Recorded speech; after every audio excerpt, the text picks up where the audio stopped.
Buenos días a todos y bienvenidos a nuestro primer episodio de nuestra nueva serie Colombia sigue buscando el centro, elección 2026. Es un placer presentar a nuestro invitado Humberto de la Calle y nuestros anfitriones de la serie, Sandra Borda y Ken Franco. Con eso, le paso la palabra a Sandra para comenzar la conversación. Sandra. Gracias, Marta. Hola, muy buenos días a todos y muchas gracias por acompañarnos. Les damos un saludo a los que nos están acompañando en vivo en este momento y a los que nos verán después en diferido. Déjenme hacer una breve introducción sobre en qué consiste esta serie y cuáles son los objetivos que tenemos en mente en esta conversación y otras conversaciones que están por venir.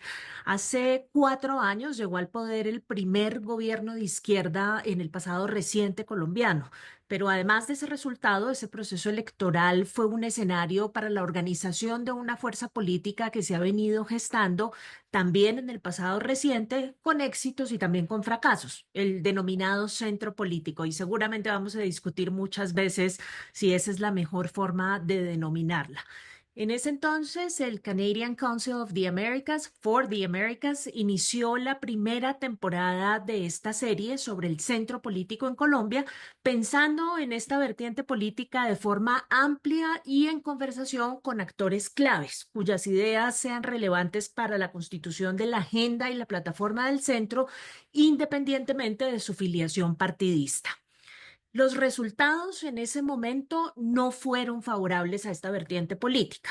Con una tasa de participación del 55%, la más alta en los últimos 20 años en Colombia, Gustavo Petro obtuvo el 40% de los votos en primera vuelta, Rodolfo Hernández obtuvo el 28%, un candidato independiente y una suerte de outlier, si uno quiere denominarlo de esa forma.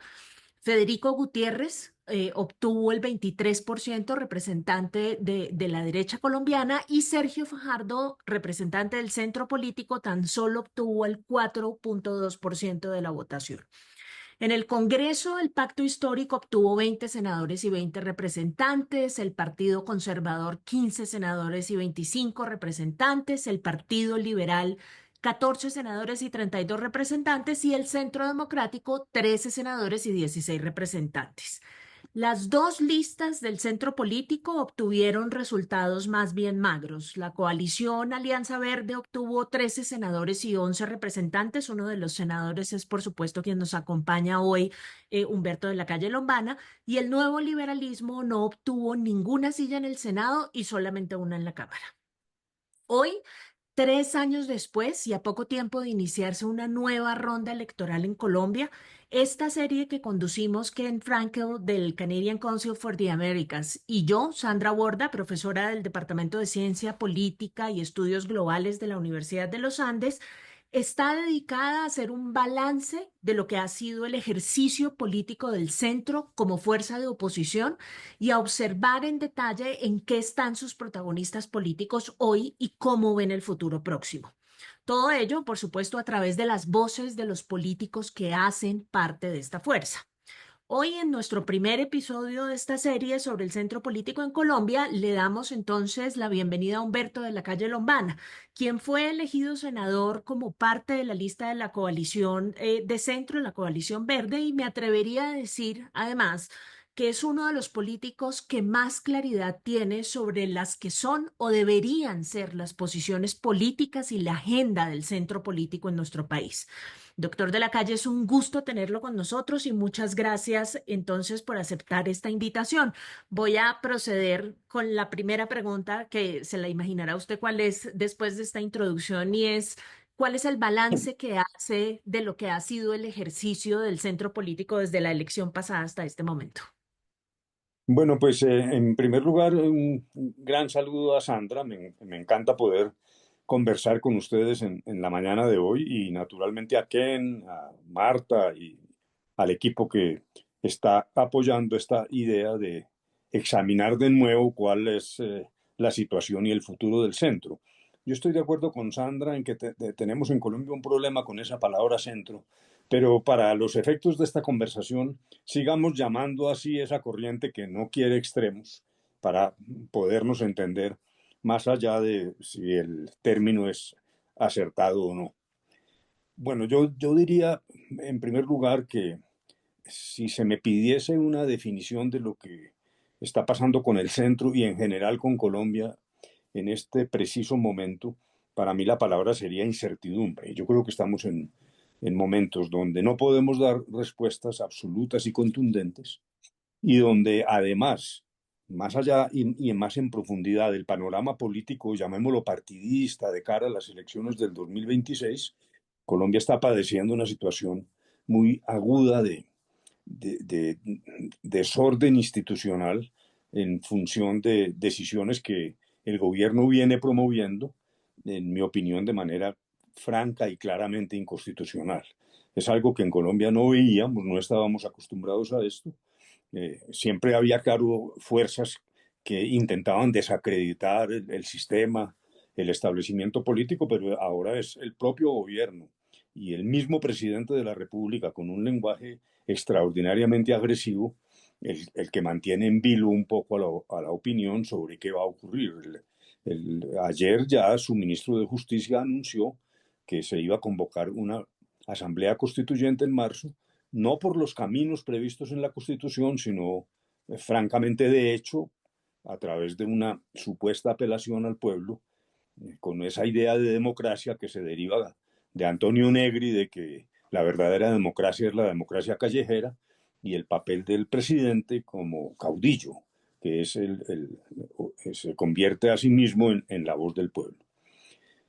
Esa es, dijéramos, una primera aproximación. En segundo lugar, yo creo que si uno examina la situación, y incluso valiéndose de las múltiples encuestas que se han conocido en estos días, surgen como ciertas paradojas, porque de la misma manera que hay esta preocupación que yo diría generalizada en los medios, en los intelectuales, en los columnistas, en las encuestas el presidente Petro sigue teniendo una aprobación cercana al 30%, que para niveles latinoamericanos, después de 3 años de gobierno, pues es una cifra alta. Y ahí surge la primera pregunta. Para muchos es un poco extraño que haya esta situación de incertidumbre, como ya lo dije, y de insatisfacción con unas cifras voluminosas importantes de aprobación. Pero la situación se complica aún más porque si uno continúa viendo el cúmulo de encuestas que tenemos, aparece ese 30% de aceptación, no de intención de voto o algo que se le parezca, de aceptación, pero cuando se examina rubro por rubro la marcha del gobierno, al gobierno le va supremamente mal. Es decir, uno pasa de la aceptación general a los temas de seguridad, de empleo, de guerrilla, de corrupción, y el balance es malo. Ahí dijéramos una primera pregunta para hacer. Y un poco sobre por qué ese volumen alto de aceptación me parece que puede obedecer a que el mensaje de cambio del gobierno de Petro fue muy sólido, generó muchas ilusiones y era un poco inevitable que eso ocurriera porque en Colombia hemos venido padeciendo de una acumulación de problemas desde antes, o sea que Petro toma esa bandera de la insatisfacción, la atiza y la mueve permanentemente y eso genera ilusión en la población que en muy buena parte de ella todavía sigue vigente. Hay todavía la ilusión y la expectativa, a lo cual se agrega un argumento permanente del presidente Petro, es yo quiero el cambio pero no me dejan. Y creo que eso cala en muchas de las personas que siguen todavía con la esperanza del cambio. Y yo diría que en tercer lugar, los opositores que han sido muy duros en combatir el gobierno, y ese es el papel de la oposición, pero sin embargo me parece que ninguno de los múltiples candidatos ha logrado diseñar la esperanza, cuál es la tierra prometida, es decir, no se trata solo de atacar al gobierno, sino de qué es lo que sigue, cuál es la sociedad post-Petro, cómo es el cambio en el cambio, y me parece que eso está generando una situación que es relativamente paradójica, como lo vengo diciendo. A esto agreguemos, y ya abrevio para que podamos tener una conversación ágil, En Colombia estamos viendo una proliferación de candidaturas, no solo en el centro, sino en general. Estamos rodeando ya los 60 candidatos presidenciales. La mayor parte de ellos en una anomalía muy colombiana que no provienen de haber cumplido determinados requisitos de los partidos o de ONGs o de algún o grupos significativos de ciudadanos. Aquí para ser candidato basta con decir soy candidato y eso genera unos incentivos por parte del Estado y también de los medios de comunicación. Entonces habrá que hacer que ese ciudadano participe en los debates. Luego hay una promesa de remuneración por los votos obtenidos posteriormente y se consolida la candidatura con base en la recolección de firmas, algo que no es difícil. Puede ser relativamente engorroso, pero aquí no se le niega la firma a nadie en los supermercados, en las calles. Entonces, esos 60 candidatos complican la situación, pero la complican más para el centro, porque de alguna manera en los extremos del cuadrante político, dijéramos, hay algo más de disciplina y hay algo más de idea estratégica de qué es lo que se quiere. Pero en el centro hay muchos candidatos, cada uno actuando de forma desarticulada, con un estándar de partidos políticos muy confuso. Realmente la organización partidista se ha venido diluyendo y desapareciendo en Colombia, de tal manera que son en buena parte aventuras individuales que muestran quienes van comandando las encuestas a menos de un año de elecciones están en el 11%. Y es una serie de cifras repartida entre 60 candidatos que hace imposible por ahora predecir qué va a pasar. Esto se va a ir decantando. No quiero parecer demasiado pesimista. Naturalmente, hay candidaturas que van muriendo por la propia debilidad de su posición política, pero de todos modos hay un cierto grado de desorden que genera para el centro un riesgo enorme, porque como simultáneamente el proceso de polarización en Colombia es extraordinariamente duro, esa polarización va afectando primero a los candidatos de centro, de quienes se dice que son tibios, que es que no tienen una caracterización que es producto precisamente de un escenario de polarización y de un lenguaje tan radical que opaca el centro y la dinámica. Si no logra el centro organizarse a sí mismo, pues puede ser que desaparezca como ocurrió ya en el 2022, que es el recuerdo que Sandra tangencialmente trajo a la discusión. Dijéramos, esa es como una primera aproximación, diría yo. Mil gracias, Humberto. Una pregunta. A lo largo de los 3 años, diría que había un consenso o como un consenso operante en el Congreso entre el centro o no se puede decir eso. Y si es así, eh, ¿base de qué? ¿Qué principios? No, yo diría lo siguiente, por inorgánico que sea, y luego, si como lo dices Ken, miramos lo que pasó en el Congreso, yo creo que sí logró agruparse y funcionar de manera relativamente coherente esa amalgama de vertientes del centro. Y creo que hay unos elementos que sí me parece que están bien definidos en lo que el centro cree o piensa. Así las ramificaciones sean, como lo he descrito, un tanto desordenadas. En primer lugar, una cosa fundamental que es sostener y defender un marco económico de economía abierta, de libre competencia, eh, mostrar preocupación por los esfuerzos permanentes del gobierno de ir hacia una creciente estatización en servicios públicos, en la salud, etcétera. Y me parece que allí hay un alto grado de consenso. Y dentro de eso incluyo yo la defensa de la independencia del Banco Central, que el Banco de la República, como se llama aquí, que ha sido fundamental para una moneda sana y para la lucha contra la inflación. Hay también, y esto se ha vuelto cada vez más crítico, un respeto a la separación de poderes. Este que llamamos centro sí entiende que hay unos riesgos en la medida en que el gobierno actual pues ataca a las cortes, no obedece decisiones de carácter judicial y como ya lo dije últimamente propone viene proponiendo una serie de caminos totalmente extraconstitucionales.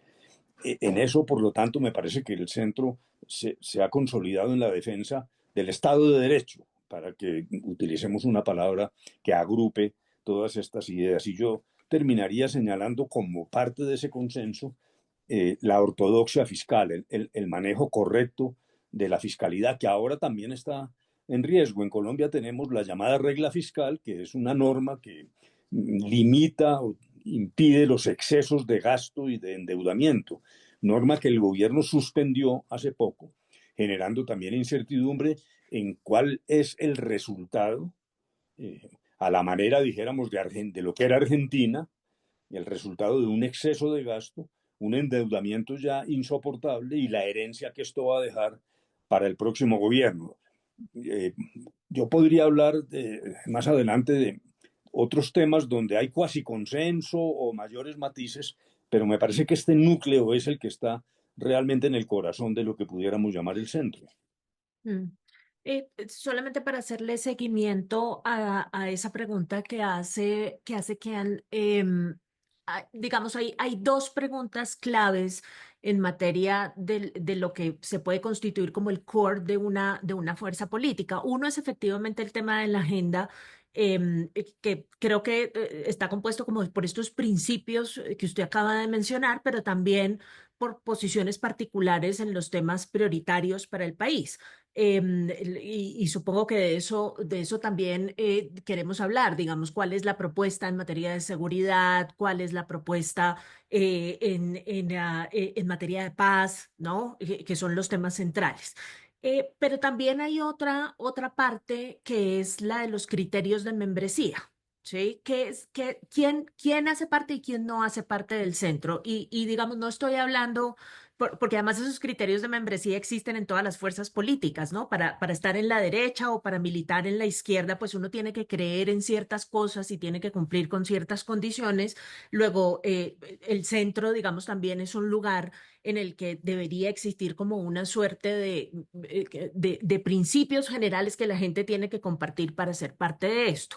Em, ¿Cuáles cree usted que deberían ser esos principios o esos criterios de membresía? Y lo pregunto a propósito de lo que vimos ayer, que fue el lanzamiento de esta nueva coalición entre el nuevo liberalismo, el MIRA y Dignidad, que son claramente tres fuerzas políticas que en este momento están agrupando a muchos de los políticos de centro. Y que fue recibida con mucha ambivalencia, ¿no? Hay gente que dice, bueno, está muy bien porque este es un sitio en donde no todos tenemos que estar de acuerdo en todo, este es un sitio en donde se tienen que formar acuerdos y donde las fuerzas políticas, decían ellos ayer, están agrupadas porque comparten la necesidad de combatir la corrupción y de hacer un manejo eficiente y transparente del Estado, pero también hubo reacciones y particularmente registré las de los grupos feministas que dicen, bueno, y entonces ahora tenemos una coalición de centro en donde los derechos de las mujeres no pueden ocupar un lugar fundamental porque la posición de Mira ha sido, digamos, una posición abiertamente contradictoria con los derechos de las mujeres. ¿En dónde se para usted en todo esto? Bueno, perfecto. Sí, me parece muy bien. Es extraordinariamente pertinente porque coincide un poco con lo que venía diciendo y por eso anuncié que otros temas no los incluí en lo que yo creo que es el corazón, dijéramos, del centro. Pues no inamovible, porque en política no, nada es inamovible, pero sí con una concurrencia muy, muy grande de voluntades. Y particularmente seguridad y paz son temas cruciales en Colombia. En seguridad, desde la perspectiva del centro, veo un poco más de matices que, por ejemplo, en una economía abierta de mercado. ¿Por qué hay matices? Porque la preocupación por la seguridad ha venido creciendo en Colombia. Y no solo por la seguridad urbana, dijéramos, los niveles de delincuencia que son preocupantes para los ciudadanos, sino por un fenómeno sobre el cual yo quiero llamar la atención específicamente, porque hay un proceso de descontrol territorial, una creciente debilidad del Estado en el control de su territorio. Esto no es nuevo. Yo no quiero decir que esto haya ocurrido solo en este gobierno, pero me parece que sí se ha intensificado de manera preocupante. Y de alguna manera, si uno sitúa los sitios de mayor descontrol, ¿qué entiendo por descontrol? Es decir, territorios donde los ilegales, antigua guerrilla o simplemente criminales, pues cooptan la población y se convierten de facto en la autoridad en esas zonas. Y si uno examina un fenómeno, me parece que para mí la mayor preocupación proviene de que ese descontrol se está ubicando en las fronteras. Tenemos un problema en una zona que se llama el Catatumbo, que es colindante con Venezuela, donde en la práctica lo que hay es una guerra local entre ilegales.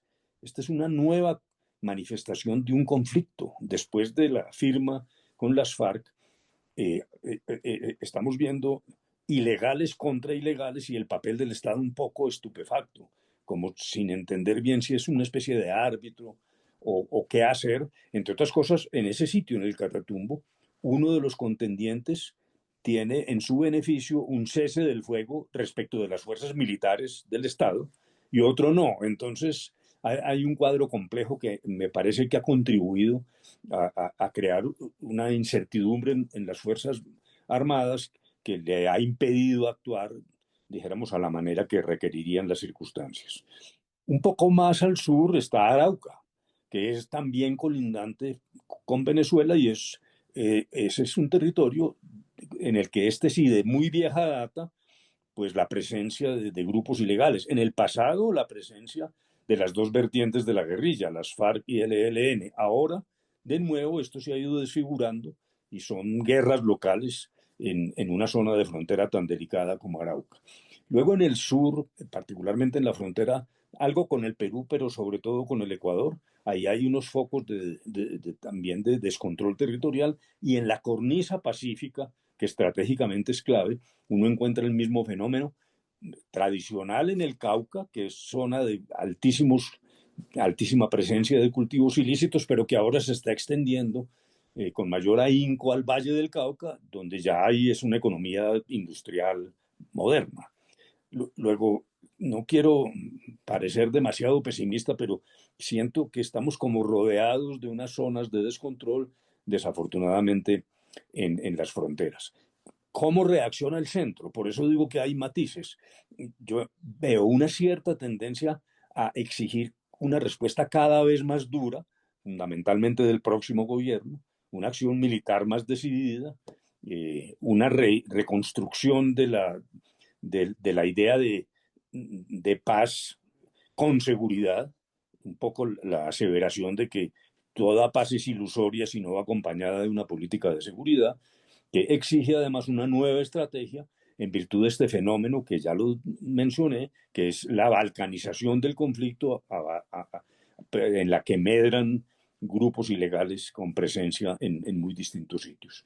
Entonces, dijéramos, el vector se corre entre quienes quieren una respuesta mucho más dura y quienes piensan que la seguridad sí, pero dijéramos que están siempre buscando que esto se diferencie del buquelismo, para que nos entendamos, y que sin embargo coexisten en lo que pudiéramos denominar centro, cuando ahí vendrá la última, la tercera inquietud de Sandra, que es también fundamental, el tema de la membresía.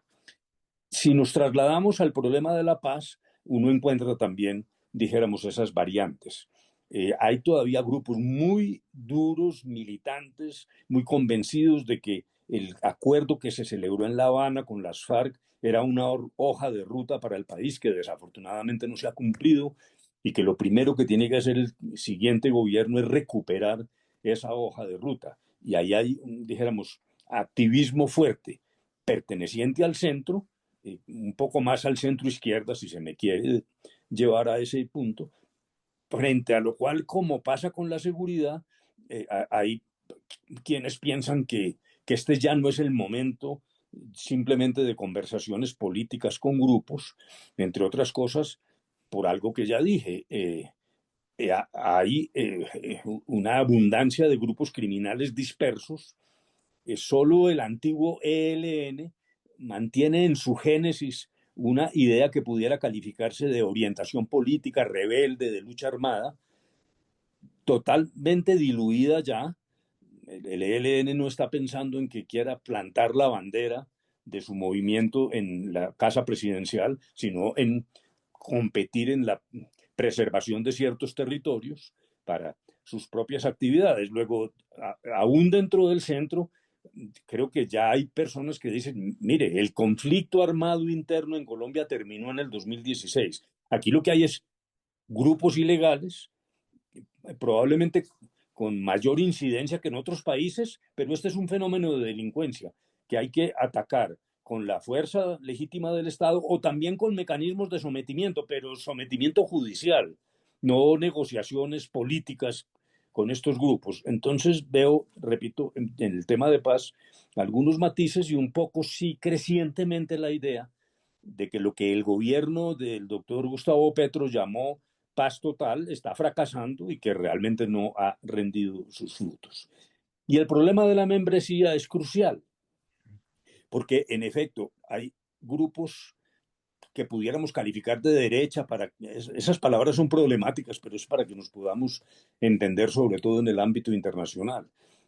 Grupos más duros, el llamado Centro Democrático, por ejemplo, cuyo jefe es el expresidente Álvaro Uribe, su jefe histórico, dijéramos, el llamado Cambio Radical, bajo la jefatura de Germán Vargas Lleras, y allí hay quienes discuten en el centro que estos deberían ser excluidos de la noción de centro y por tanto de cualquier proceso hipotético de reconstrucción del centro y de amalgamar todas sus vertientes.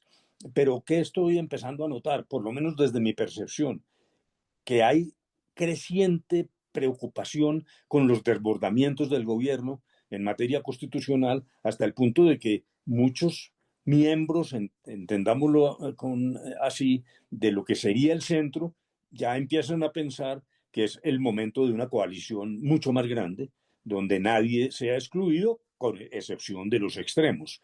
Un ejemplo de esto lo ha venido dando el expresidente César Gaviria, quien está proponiendo una coalición de todos los que él llama demócratas en defensa del Estado de Derecho, sin exclusiones ni vetos de ninguna clase.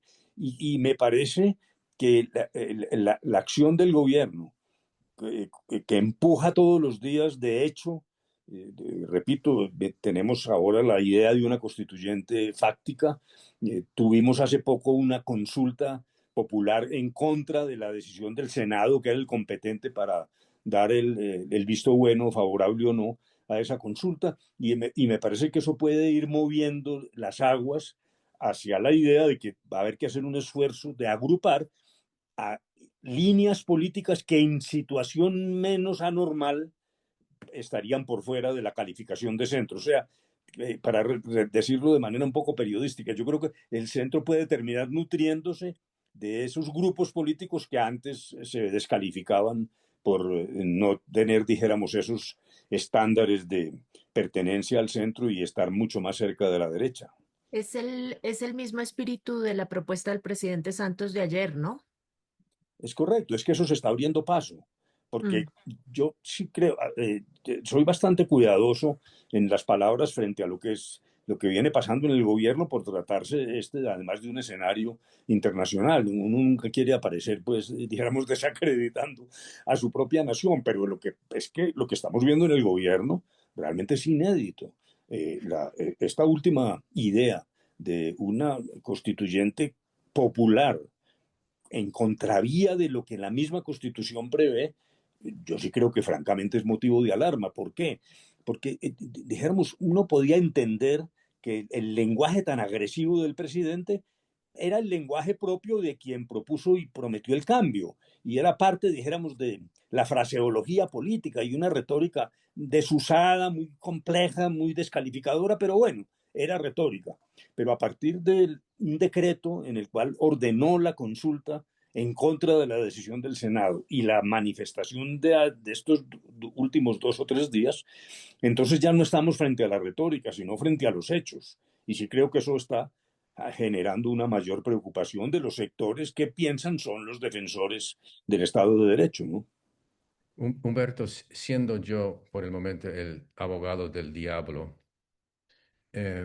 me pregunto, ese concepto de, como acabas de describir, el expresidente, los dos expresidentes de un centro defendiendo democracia, que eso sí fue la bandera de democracia, si te entiendo bien.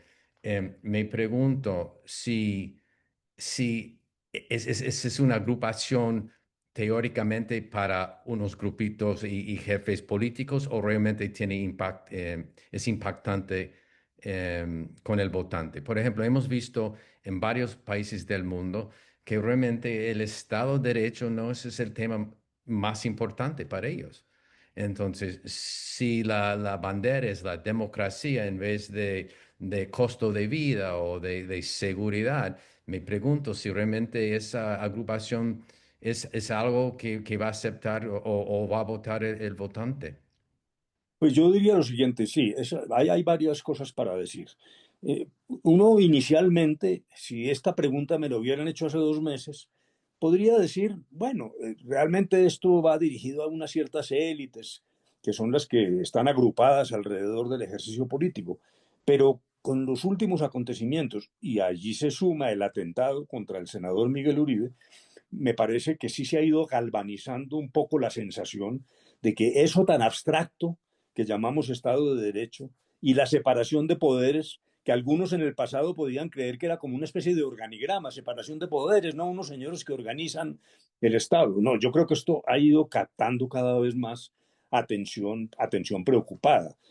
Hubo una manifestación en la mayoría de las ciudades que realmente fue voluminosa y que no era contra el gobierno, no era contra el gobierno, era contra el atentado a Uribe, a Miguel Uribe y lo que está pasando en Colombia en esa materia, pero que en el fondo sí era una expresión de rechazo, dijéramos, a las circunstancias que se están viviendo desde la presidencia.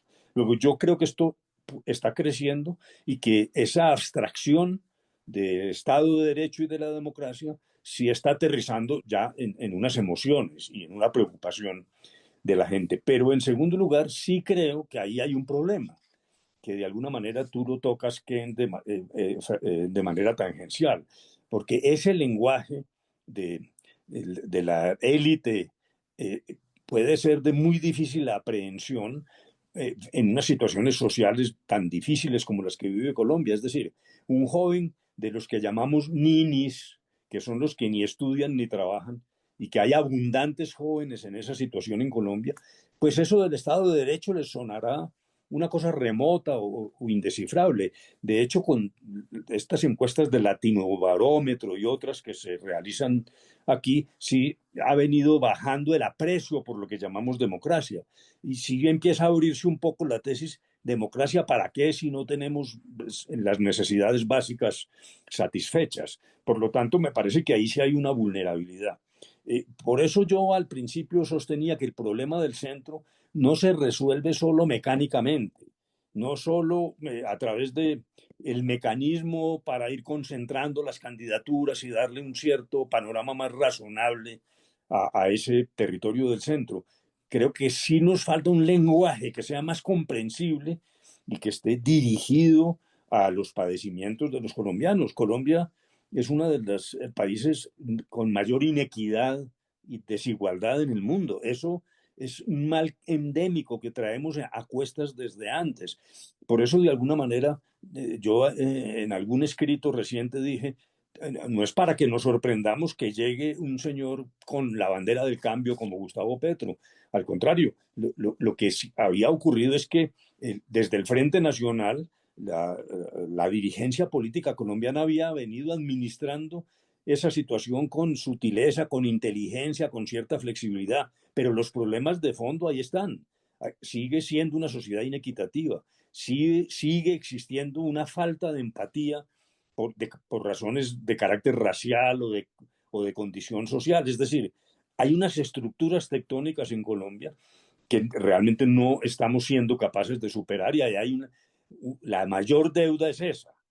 Y Mm. por eso, en una circunstancia de esta naturaleza, pues las propuestas populistas del caudillismo, de las consultas napoleónicas y de las constituyentes por caminos heterodoxos, pues pueden, de todos modos, tienen un volumen importante de seguidores, ¿no?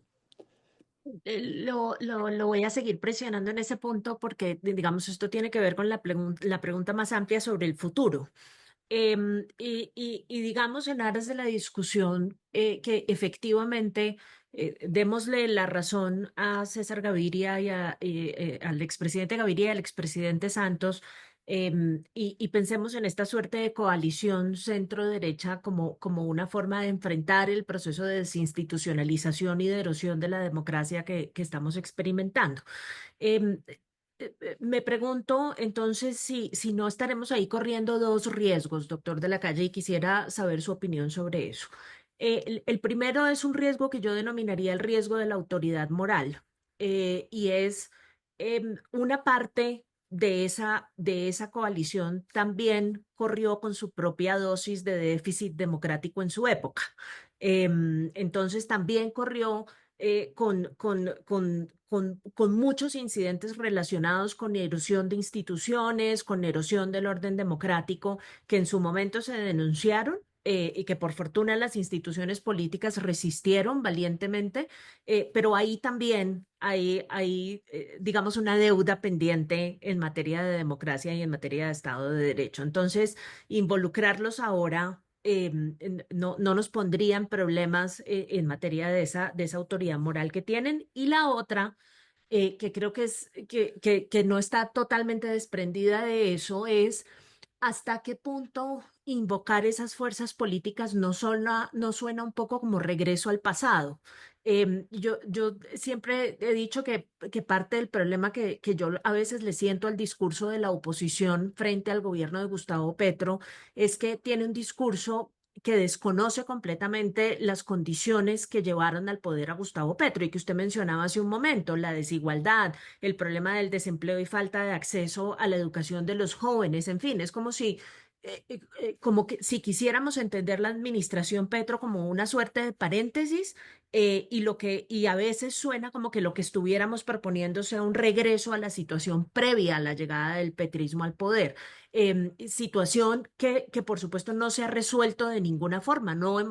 El petrismo no ha resuelto el problema de desigualdad, de falta de presencia del Estado en los lugares más vulnerables del país, no ha resuelto el problema de la desigualdad en materia laboral de las mujeres, de los jóvenes, en fin, digamos, mucho de esto no está resuelto, pero no sé si pensar en una coalición de esa naturaleza suena demasiado a regresar para ponerlo de alguna forma, al dominio del establecimiento político que en primera instancia fue lo que nos puso en esta situación. Sí, perfecto. Yo me tomaría la libertad de hacer una confesión. Eh, Esa idea de esa coalición antipetro a mí no me ha seducido. Me parece que tiene varios problemas, unos de carácter estratégico y otros de carácter táctico. Lo estratégico es lo que acabas de decir. Yo estoy totalmente de acuerdo contigo, Sandra. Aquí tenemos unos problemas de verdad. Y entonces, si uno lo que piensa es que Petro es un paréntesis y que en el 2026 regresamos a lo mismo, pues realmente estamos en una situación muy compleja, estratégica como nación, porque estas rupturas tectónicas de Colombia ahí están y son complejas y son muy dañinas y no han logrado consolidar, dijéramos, un acuerdo mínimo sobre en qué consiste la nación colombiana. Hay unos problemas muy de fondo. Luego, si hay una vulnerabilidad en ese tipo de coaliciones y tácticamente por una razón, porque incluso si el centro termina inmerso en esa coalición, termina también recibiendo los defectos que se desprenden de la posición más extrema de derecha, porque tiene que silenciarse frente a cosas que también son condenables si uno genuinamente está en el centro. Yo le decía precisamente al mismo presidente César Gaviria, en conversación, cuando esto surgió hace 2 o 3 meses, ahí el riesgo de que no haya, dijéramos, rival a la derecha, y eso termina homogeneizando una cosa que iría desde el centro hasta la derecha, con riesgos tácticos que favorecerían al pacto histórico, al movimiento de Petro, que es decir, mire, estos son los responsables del desastre de Colombia, ahí están juntos y ahí está el clientelismo y los corruptos y los nazis y los neoliberales, ahí por fin los tenemos juntos, luego es el momento de derrotarlos a todos con un solo plumazo. Pero, ¿por qué digo que esta es una confesión? Porque me parece, para mí, para los extranjeros, explico un poco, es que se convocó una consulta popular alrededor de un tema laboral, que es un tema normal de discusión en cualquier sociedad. Realmente los trabajadores buscaban satisfacer unos derechos y el gobierno se alió con los trabajadores. Eso es absolutamente normal. Pero como se acudió a una consulta popular que exige el visto bueno del Senado, el Senado negó la consulta y el gobierno insistió en ello y dictó un decreto ya. Para mí el decreto es un hecho, no es una especulación. Para mí sí hay un antes y un después. Luego yo tengo que, ¿por qué es una confesión?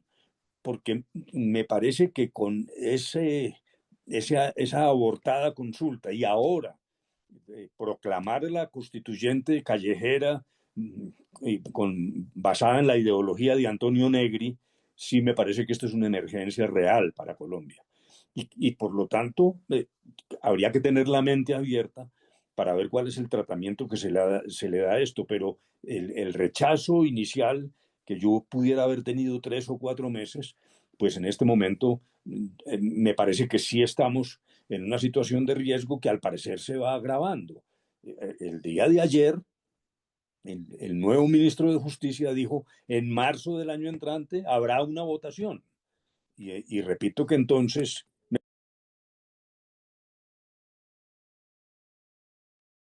Uy, se nos desconectó. It looks like we lost Humberto for a minute. We'll wait until he can come back.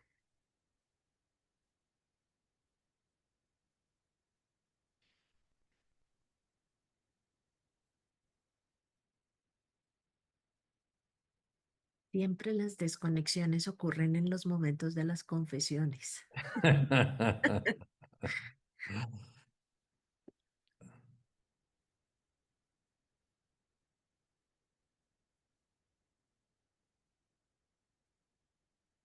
Yo le iba a decir que yo no soy cura, pero... Pero bien recibidas.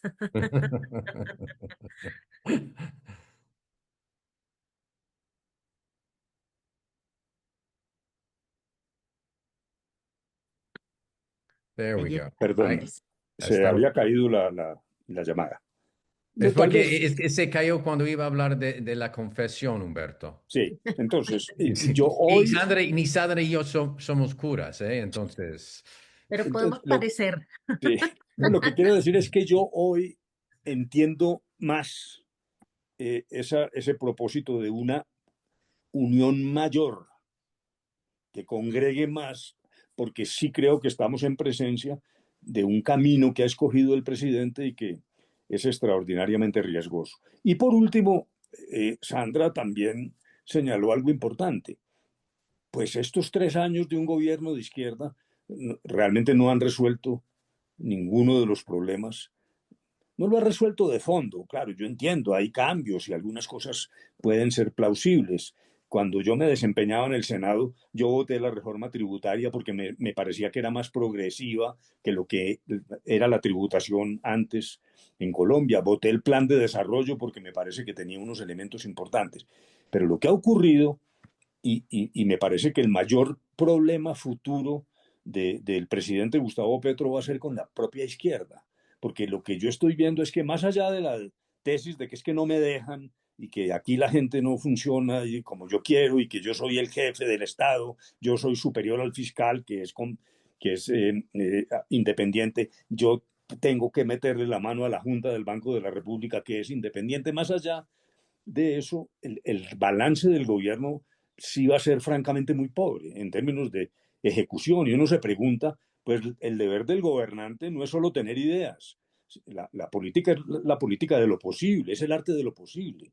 Luego, Colombia no se gana nada con un botafuego desde la presidencia si esto no se convierte, como no se está convirtiendo, en realidades, lo cual termina siendo un problema para la propia izquierda. Yo pienso que va a ser como una operación, una oportunidad desaprovechada, para utilizar los términos futbolísticos, como el jugador que tiene al frente el penalti y lo bota, no mete el gol, eh, con un agravante muy serio, y es que las ideas de cambio, por ejemplo, en el ejercicio de la política, una vieja bandera que ha existido en Colombia ante la corrupción, el clientelismo, la forma de hacer política en Colombia tan nociva, el gobierno tuvo que optar por pragmatismo en utilizar los mismos sistemas del pasado, con casos de corrupción absolutamente enormes.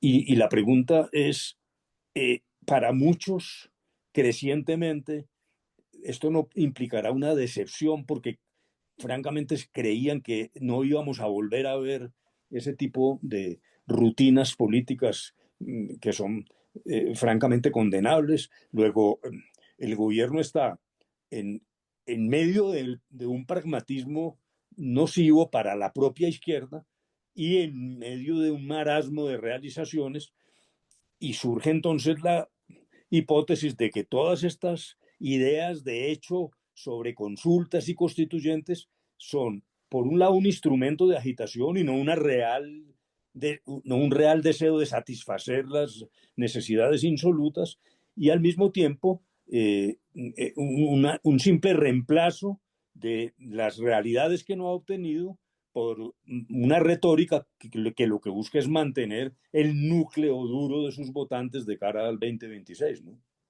Humberto, gracias, Humberto. Quiero regresar un poco a los principios del centro, o qué podrían ser los principios en la agenda del centro. Marcaste una diferencia en el tema de seguridad. Hablaste de paz y seguridad. Hablamos de salud un poco. ¿Qué pueden ser los principios en contra, pues no en contra, pero un contraste en tema de salud que, por ejemplo, la postura de la derecha, por decir la derecha? Sí, en materia de seguridad y paz o de salud. No, no, no, ya Ah, hablamos de eso, porque ya vale, entonces, entendemos, sí, o en sea, los otros temas. estoy hablando de salud, por ejemplo. Bueno, entonces tomemos el tema de salud para comenzar. A ver, ser de centro, ser republicano, digamos lo mejor, con separación de poderes, etcétera, parte de una convicción, eh, que es creer que el Estado de Derecho occidental es una joya, que es lo que más le ha servido a la humanidad, y no solo le ha servido en términos de organización política, sino también en satisfacción de necesidades. Así acepte ese hipotético ciudadano que en Colombia todavía tenemos graves padecimientos en el terreno de esas necesidades, como ya lo dije. Pero entonces, ser de centro arranca de una convicción de que para la teoría y la evidencia práctica, una economía abierta, una utilización razonable de los instrumentos del capitalismo ha sido mucho más eficiente que la estatización para resolver esos problemas, y por lo tanto ese es como un prius. El que está en el centro parte de esa base y luego desarrolla las consecuencias de la misma. Esa es la razón por la cual en el año de 1991, cuando se expide la Constitución, se estableció un modelo económico bastante amplio para que pudiesen los distintos gobiernos enfatizar ciertas líneas de acción política sin necesidad de cambiar la Constitución. De tal manera que usted puede tener, como tenemos o teníamos, un esquema abierto de que conjugaba la gestión gubernamental con el sector privado en un marco de respeto a la empresa privada para concurrencia de determinados servicios públicos. Y eso venía funcionando, en nuestra opinión, bien. Después de la Constitución del 91, mejor, antes de la Constitución del 91, obtener una línea telefónica de las líneas de teléfono fijo del pasado era una ordalía. Uno podía estar 3 o 4 años en Bogotá tratando de que le dieran una línea telefónica. Muy pocos meses después de la Constitución, uno adquiría una línea telefónica de un día para otro. ¿Por qué? porque el ingreso de capitales privados, de competitividad privada y del apoyo y la energía del sector privado realmente corrigió, en este caso, comunicaciones, de manera clarísima, unas deficiencias que venían de antes. Y en el terreno de la salud se estableció un modelo en virtud del cual particulares cooperaban con el Estado, concurrían con el Estado en la prestación del servicio de salud. Eso hace parte de la Constitución. No había que cambiar la Constitución, no habría que cambiarla si Colombia decidiera ir a un sistema de salud europeo, donde es el Estado el que presta directamente el NHS en Gran Bretaña o el sistema español. Eso cabría dentro de la Constitución. Lo que teníamos era una opción que significó un aumento dramático de la cobertura en salud, pero realmente dramático. Esto no es publicidad. En muy pocos años, en 30 años, el panorama de la prestación de servicios de salud en Colombia cambió para bien. Ahora, el doctor Petro, el presidente de la República, con razón dice, pero falta mucho. Eso que funciona en las ciudades no funciona igual en el campo, no funciona igual en la Colombia remota. Y además hay que hacer más énfasis en la prevención y no solo en el tratamiento de la enfermedad. Ideas absolutamente que uno puede aplaudir. Eran defectos que teníamos en ese sistema de salud que el doctor Petro calificó como el más malo del mundo en una cosa contraevidente. No es el más malo del mundo. Y realmente la presión del gobierno en materia de salud no ha tenido el éxito de las grandes movilizaciones, porque me parece que la insatisfacción frente al sistema de salud que existe, pero no tiene el volumen que el gobierno quiere ver allí. Por lo tanto, lo que está pasando es quizás lo peor de lo que podía pasar. El gobierno opta por irse a un sistema, llamémoslo europeo para que nos entendamos, de prestación única por parte, fundamentalmente a base del Estado. Permitía que algo de la prestación lo asumieran los particulares, pero era un manejo estatal de la salud. Eso no ha sido posible llevarlo a realidad por una resistencia muy grande y de muchos colombianos, no solo de la derecha, sino muchos colombianos consideran que ha sido un error tratar de desmontar algo que venía funcionando relativamente bien. Pero además, lo que hemos quedado es en el limbo. En este momento, la mitad, algo así como la mitad de los pacientes en Colombia, de los ciudadanos, está en manos de entidades que hoy son intervenidas y manejadas por el gobierno. Y la situación ha sido ruinosa. Lo que estamos viendo es un deterioro de la prestación del servicio de salud. Luego, yo creería que en ese específico punto de la salud, entre la derecha y el centro, yo no veo mayores diferencias. Creo que derecha y centro lo que creen es que hay que corregirle los defectos, pero mantener un esquema de concurrencia pública-privada en la prestación del servicio de salud en Colombia que ha sido beneficioso en términos generales. Eh, no, nos queda poco tiempo y hay dos preguntas que son muy importantes y le voy a pedir, se las voy a hacer las dos y le voy a pedir el favor de que no me vayan a embolatar una con la otra, Muy bien. sino que las conteste las dos. Una es una pregunta que es medio personal y medio política y es, bueno, ¿y usted qué?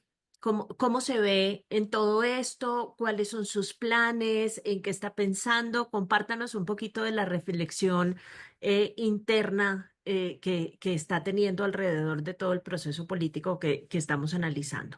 Y la segunda, por la naturaleza de este ejercicio y de nuestra audiencia, también hay una pregunta que es fundamental y es la pregunta sobre la política exterior y sobre nuestro proceso de inserción internacional. ¿Cuál es su balance y cómo ve las cosas hacia adelante y cómo ve al centro también en ese escenario? Bueno, pues dijéramos, la primera es una pregunta difícil de contestar porque eh, uno no puede absolutamente negarse a intervenir en la medida de sus capacidades y posibilidades en una situación tan delicada como lo que estamos viviendo. Entonces, yo lo que estoy es en este momento dedicado a otras actividades. Tengo unos proyectos literarios, unos proyectos de investigación en materia precisamente de difusión política, pero no estoy pidiendo votos para nadie ni encabezando ningún movimiento y ni me estoy animando a hacerlo porque hay otros protagonistas, hay demasiados candidatos además, no me parece muy atractivo ser el candidato número 65. Me parece que eso realmente es un desgaste. Y entrar en esa larga cola de 60 personas a darle codo a los otros, a ver quién sale adelante, no me parece que eso sea muy atractivo. Pero no quiero ser tan absolutamente categórico que cree la posibilidad de que Sandra dentro de un año me diga, usted me había dicho que no se iba a meter y miren lo que está. Entonces, en esto, pues los acontecimientos van a ser sucesivos, muy elocuentes, muy dramáticos, y habrá que ver en qué condiciones uno puede contribuir, no solo en condición de un proyecto centrado en uno como persona, sino de qué manera uno puede incluso colaborar con otros o algo sea necesario hacer. No estoy en eso, pero no puedo descartar eso. ¿Y ha tenido conversaciones con el resto de políticos del centro o no? Ah, sí. Yo pertenezco a un grupo interesante, grupo que a su vez se conecta con otros. Hay mucha ebullición en la política en Colombia y en particular el centro se está moviendo, pese a este escenario de confusión y de desarreglos al cual me referí. Me parece que ahí se está moviendo una cosa, desafortunadamente bajo el signo de alarma de lo que está ocurriendo, como ya lo he dicho. Ahora, sobre política exterior, pues la que sabes eres tú. A mí, francamente, aquí me da pánico escénico responder, pero yo creo que ha habido un viejo interés de Colombia de tener unas relaciones exteriores más abiertas, más multipolares, no limitadas como en la época de Marco Fidel Suárez a mirar al norte. Marco Fidel Suárez decía, respiche por, mire al norte y siga lo que le diga el norte. Y eso me parece que ha sido legítimo y se ha logrado además combinar o llevar a cabo un esquema más combinado y multipolar, como lo dije, en materia de relaciones exteriores. Pero en esta coyuntura lo que está pasando es muy complejo, porque dijéramos, esa relación de Colombia con Estados Unidos que es estratégica y que es indiscutible, quiera si o no, dijéramos, Colombia está asignado a ir en un camino eh, de búsqueda de acuerdos con, con los Estados Unidos de Norteamérica, particularmente por una desgraciada circunstancia, que es que aquí anidó el narcotráfico, somos potencia mundial de producción de hoja de coca, y eso coloca a Colombia en una necesidad que yo creo que es insoslayable. Y ni desde pensar desde la extrema izquierda, de que uno simplemente rompe con Estados Unidos y cambia de continente, porque es decir, pasarnos a la línea de China es casi cambiar de continente contra una tradición y una realidad de necesidades en Colombia. Entonces, ¿qué ocurre? Que cosas que otros países podían haber hecho en Latinoamérica, de ir más en el camino de incorporar otros protagonistas, el caso de Chile, de Brasil, frente a la China, para Colombia ha sido más duro, porque además, en la medida en que este gobierno, que también ha sido reiterativo en tratar de apartarse de las ideas de los Estados Unidos de Norteamérica, lo ha hecho en un momento muy delicado, porque es el señor Donald Trump está en Washington, y puede que haya cosas que Trump, entre comillas, haga caso omiso frente a otros países, pero que en Colombia se tornan muy difíciles. Por ejemplo, el caso que fue muy crítico del avión de deportados de Estados Unidos a Colombia, que el presidente Petro obligó a devolverse a territorio norteamericano y generó una crisis inenarrable, de profundas consecuencias que se superó por fortuna muy rápidamente. O sea que, en resumen, yo sí creo que abrirse al mundo es una necesidad de Colombia, pero este es un momento donde tenemos, por ejemplo, estamos a puertas de lo que se llama la certificación en materia de lucha contra el narcotráfico. Una desertificación sería muy ruinosa para Colombia y particularmente incluso para el sector privado, para su economía. ¿Y cómo será que quienes hoy están yendo a hacer lobby a Estados Unidos con mayor vehemencia para que Colombia sea certificado por Estados Unidos en esa lucha contra el narcotráfico es el propio sector privado?